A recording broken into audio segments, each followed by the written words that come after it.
Use P mode. P mode is okay to use. The way to use it is that just let the camera do the basic exposure, the base exposure, and then what you can do is adjust the exposure the way you like. I have set it so that the back wheel makes the exposure compensation, and then with the front wheel I can change the combination of aperture and shutter speed. And that works really well. It's really fast and convenient way to make the exposure. It doesn't matter what metering mode you're using. The result will be exactly the same anyways. The better way is to use histogram. Make it so that the histogram is as far right as possible without clipping the highlights. This way you will have the most possible information your sensor can capture, and you have the best possible original for editing the image. And if you want to take this even further and almost use the same method that Ansel Adams did, which is called the zone system, use flag colors. Flag colors are colors that will show up on your screen if the image is overexposed or underexposed. It will show the areas that are overexposed. On Olympus cameras, it's a red or orangish red color. And you can set the RGB value when the red appears. I have set it to 2.4, not 245, but 254, so that I know that if something is red, it will be above that, and I know it will be clipped, or there is a possibility that it's clipped. This way, I can make perfect exposure every time, and this works no matter what you're shooting. Sometimes it's easier to do and sometimes not. Of course, in a faster action, it might not be that easy to do, but it still works if you can manage somehow to do it. Hi, it's Peter here. Let's get right to the next one, which is learn to use manual focus. Why you should learn manual focus is because it's sometimes actually faster. I know that the modern cameras have a very good AF, and it's usually the mode that I use the most. I use AF most of the time, but there are certain situations that manual focus can be even faster, because the normal way how AF work is that it will focus on the closest subject. That's usually what it does, and that it might be sometimes the subject that you don't want to focus on. Of course, you can move the focus point, but it's actually a lot faster to learn manual focus. And you know, with Olympus lenses that has MF clutch, it's really fast. Or you can assign manual focus to a button to switch quickly from AF to MF. There are of course help to do that. There are magnify and focus peaking. In normal situation, I wouldn't use magnify because it will just magnify the viewfinder and you don't see what's going on around it.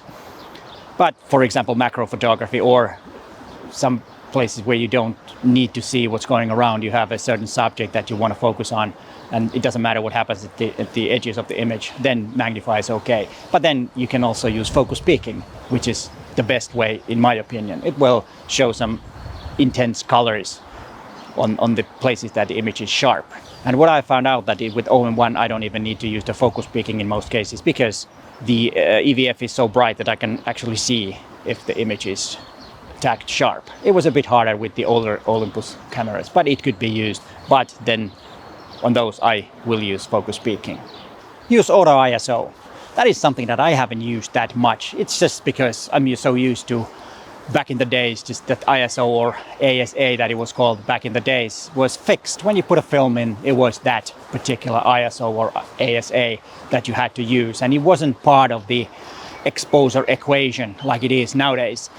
But auto ISO is very handy if you need to go from bright places to a darker places. Let's say like a wedding, indoors, outdoors all the time, and the light changes, and next summer that you for some reason took that wedding gig for your cousin's wedding, try auto ISO, but of course learn that how it works before you do that. And in most cameras you can adjust so that the shutter speed won't go above certain amount. So I've set it to 1/20th of a second. So if shutter speed needs to be slower than that, it will raise the auto ISO, or the ISO it will be raised.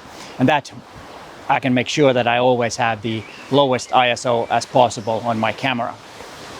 The only downside is when you use different ISOs on let's say for that wedding gig, is that you will have different amount of noise in different images. That might not be a problem, but if it is, then figure out another way to work. And the next one is about composition. Always look at the edges of the image so that there is no distracting elements on the edges of the image. That will make your composition a lot better, because you want to have all the attention on the subject and not people looking at what's sticking out from the edge there. Of course, it can be cropped in editing, but why not do it while photographing? You want to have your subject in the center of the image. What it means is in the center of attention, not necessarily in the center of the image when we talk about composition. How to do that? Well, have the subject brighter than the background.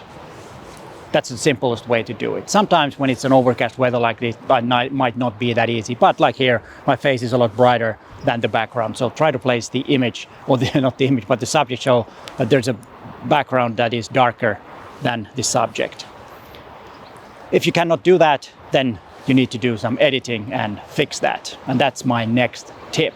And like always, there will be an extra tip after the last tip. I always do image editing so that I separate the subject from the background, and Lightroom mask tool is perfect for that.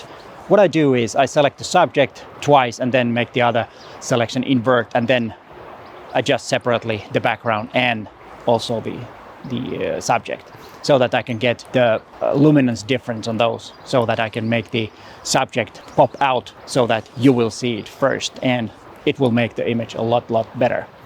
You can do this, of course, without masking tools, but it's a lot harder if you need to make your masks yourself. So I think the Lightroom mask tool is one of the things that has made my editing a lot faster than it used to be. And the extra tip is that video over there. It is about manual mode when you're making exposure. Is it holy grail or not? To find out, watch that video. But hey, thanks for watching, and bye for now.